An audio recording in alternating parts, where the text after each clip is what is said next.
یہ کہانی تین نابینا بھائیوں کی ہے۔ ایک دور دراز گاؤں میں تین نابینا بھائی رہتے تھے۔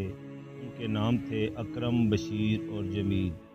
ان کے والدین کا انتقال بہت پہلے ہو چکا تھا اور وہ تینوں ایک چھوٹی سی جھونپڑی میں رہتے تھے۔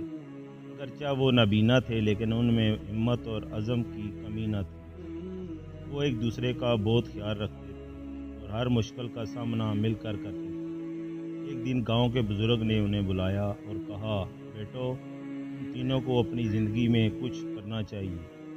تمہاری نابینا ہونے کی وجہ سے تمہیں کچھ مشکلات کا سامنا ہوگا، لیکن اگر تم محنت کرو اور ایک دوسرے کا ساتھ دو تو تم کامیاب ہو سکتے ہو۔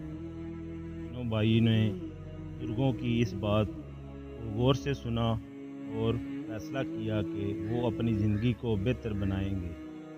انہوں نے ایک دوسرے سے مشورہ کیا اور طے کیا کہ وہ اپنی صلاحیتوں کو بروئے کار لائیں گے۔ ان تینوں بھائیوں میں اکرم، جو ان کا بھائی تھا، وہ بہت اچھا گانا گاتا تھا۔ اس نے فیصلہ کیا کہ وہ گاؤں کے لوگوں کو گانا سنائے گا اور اس طرح کچھ پیسے کمائے گا۔ وہ روزانہ صبح سویرے اٹھتا، اپنی بانسری لیتا اور گاؤں کے چوک میں جا کر گانا گاتا۔ جب وہ گاؤں کے چوک میں جاتا تو وہ گانا گانا شروع کر دیتا۔ لوگ اس کی طرف زیادہ توجہ نہیں دیتے تھے، لیکن جب انہوں نے اس کے دلکش گانے سنے وہ متاثر ہوئے اور اسے پیسے دینے لگے۔ اکرم نے اپنی محنت سے کچھ پیسے جمع کیے اور اپنے بھائیوں کے ساتھ بانٹے۔ اسی طرح اس کا دوسرا بھائی بشیر کو کہانیاں سنانے کا بہت شوق تھا۔ وہ بہت اچھی کہانیاں جانتا تھا اور انہیں دلچسپ انداز میں سناتا تھا۔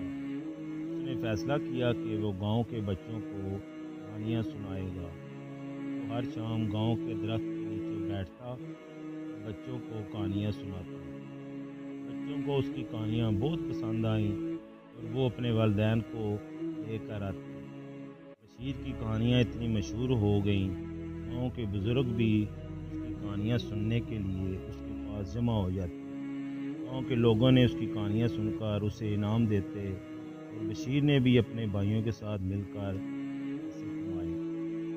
ان کا تیسرا بھائی جمیل بہت ہنرمند تھا۔ وہ ہاتھ سے چھوٹی چھوٹی چیزیں بناتا تھا، جیسے ٹوکریاں، کھلونے اور گھریلو سامان وغیرہ۔ اس نے فیصلہ کیا کہ وہ اپنے ہنر کو استعمال کرے گا اور چیزیں بنائے گا۔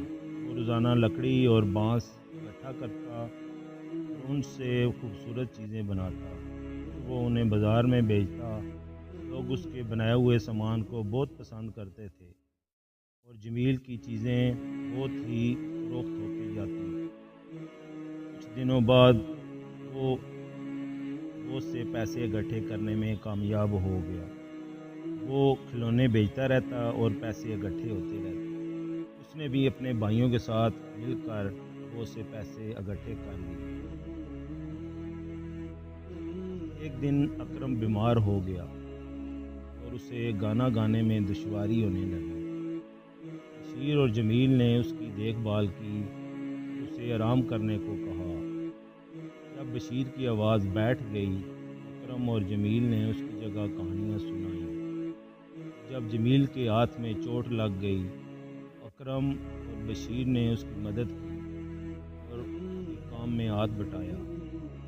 تینوں بھائیوں نے اپنی پریشانیوں میں دوسرے بھائیوں کی پریشانیوں کو اپنا سمجھ کے ایک دوسرے کا ہاتھ بٹایا۔ اتفاق سے تینوں بھائی ایک دوسرے کی مشکلات کو دور کرتے تھے۔